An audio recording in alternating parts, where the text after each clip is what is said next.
They put a tarp over the Kennedy Center, not so that you couldn't see Donald's name, so that you couldn't see that Donald's name was missing. We're going to put that on the couch.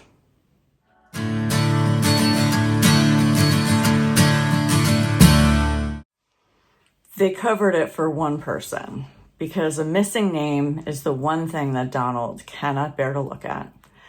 And so what we're going to do today is we're going to follow that from a man who created a cult to cover his wound, to his celebrity acolytes, to a machine that runs on millions, all the way to what Hannah Arendt saw when she saw Eichmann stand trial.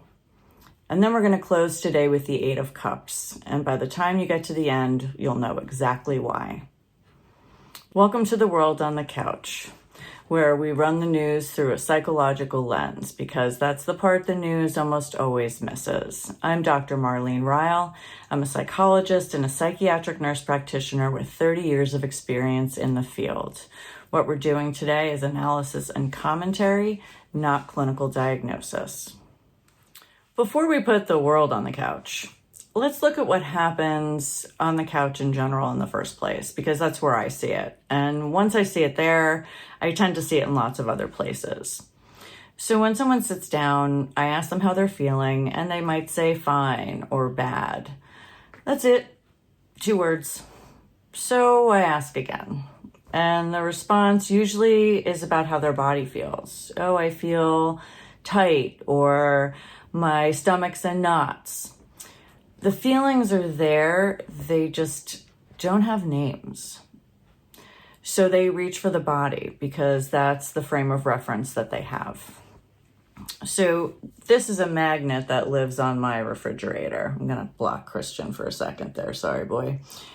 So what this does is it has little faces, and all the faces have a name underneath them, so you can see what the corresponding emotions are to the facial expressions. And then you have this little today I feel, and you stick it where you want to put it. And this actually lives on my refrigerator most of the time, because I'll pop by and just move this little frame to wherever I am. They had to make a tool. They had to manufacture, mass produce a tool to help educate people on what the names of feelings are. The tool fills in the words that they can't express.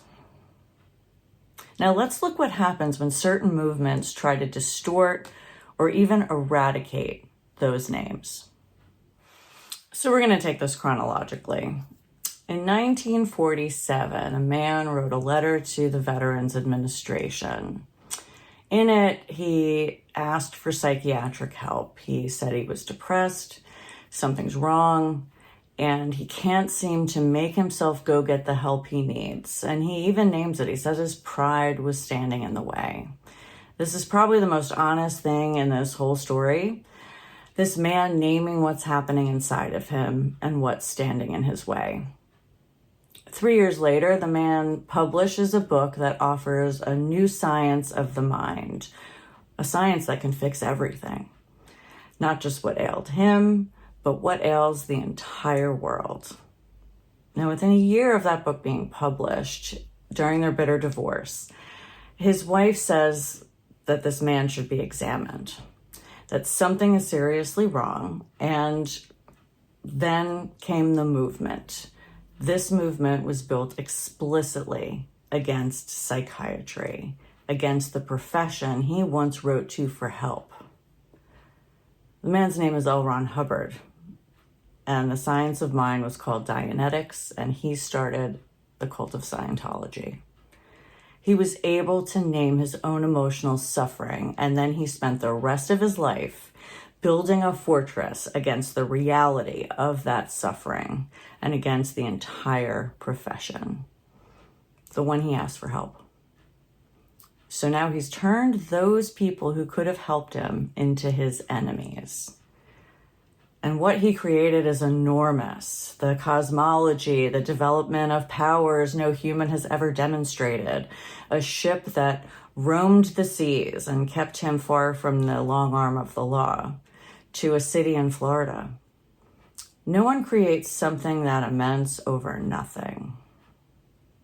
He built it over the one thing he couldn't look at, couldn't bear to look at. The bigger the structure, the bigger the wound underneath.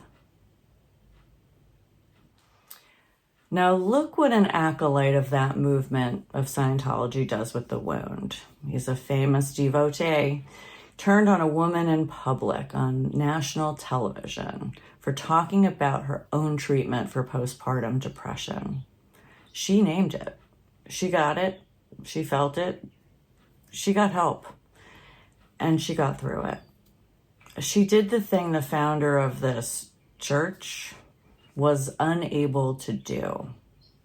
She could name her suffering without shame, without wounding her pride.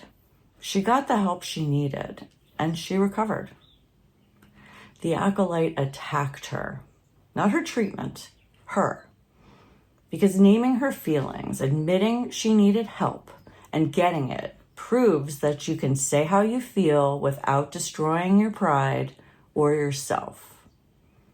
He turned her strength into a weakness, her treatment into the illness. So L. Ron Hubbard, the founder, his defense pointed inward, pointed at himself. He used grandiosity to bury his wound. The acolytes points outward toward the suppressive person, the one who speaks about things you aren't supposed to talk about. This isn't unique to one movement. Closed systems all build the same category. Disagreement gets reclassified as threat. So the people who can call out what's wrong by name, they're cast out before anyone can hear it.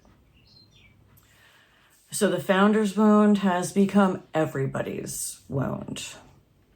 It stopped becoming one man's defense and became a machine that runs on every man it can reach. A man might feel loneliness, fear, isolation, grief, shame. And the machine responds with one word intended to capture all of it. And that word is rage. The machine replaces unwanted feelings with the one feeling he's allowed to have. It tells him the feelings he's having are weak. Those other words, shame, guilt, they're weak. You're weak if you feel those things. That should make him angry too. Now, these feelings run in two different directions. They run inward and outward. Inward, they collapse into one permitted feeling, rage. And he carries it as power because rage can feel really strong, but somewhere inside, he knows he isn't. He's being robbed of the vocabulary that allows him to express his emotions. And then those feelings have to go somewhere. That's the outward part. So they get projected outward onto someone else, onto women. That's what this acolyte did, right? He took what he couldn't feel and he put it on a woman who was suffering from postpartum depression. And what the machine does is it takes, this is the manosphere, does this at scale. The weakness is somewhere else, usually in women. Misogyny isn't just the beginning. It's the exhaust. It's where the feelings go that a man isn't allowed to keep. This magnet gives you faces, names for the emotions, a whole range. The machine collapses the magnet. The range is forced through only one opening and only one thing that can come out of it. Now, not every man has someone close by that he can project those feelings onto. Some have partners in positions more powerful than they are. Thinking about someone whose wife used to be the head of Homeland Security. So what does he do? He suppresses those feelings until he finds an outlet. And the only outlets left aren't above ground. which reminds me of the reflecting pool. You know, they painted it at the Lincoln Memorial, American flag blue, called it beautiful and clean, and within days the algae came up, turning it green. The liner they put on it is already peeling. They called it residual, left over in supply lines that had been sitting dormant while they did the work. They can say whatever they want, but it always comes out. It always peels off. But holding it down isn't free. A cover takes work to maintain. You have to keep painting over it over and over again so the algae doesn't show. Nobody can keep painting forever. Suppression isn't strength, it's labor, and labor runs out. Before we widen the lens even further, let's talk about the enforcers for a second, because they're caught in this as well. They're stuck inside the walls that they built around this machine, and they don't have a way out of it either. The denial causes suffering, and they're prohibited from naming their suffering. For today's card, the Eight of Cups. Let's see if I can, I'm sorry, Christian, I'm going to have to do it to you. So this is from the Crowley Thoth deck, and he called this card Indolence. That's what's written down here if you can't see it. And the astrologicals for this card are Saturn and Pisces. Saturn, the heaviest planet, weighing down on feelings.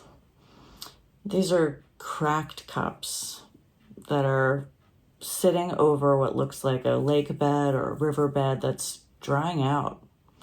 Because the water that fills these cups is not overflowing. It's leaking out because of the cracks and the fragility of these cups. They're pooling at the bottom and going stagnant. The lotuses are wilted. There's nothing left feeding them. Saturn, the limiter in Pisces. Indolence is not laziness in this card. These cups can't hold their own water. They're vessels that can't do what vessels do. This is the man who reaches for his body because he can't name his feelings. It's the machine that runs the whole range of emotions through one tiny opening. It's the man, the cover that can't be maintained, a man worn down until his refusal of cruelty is no longer there.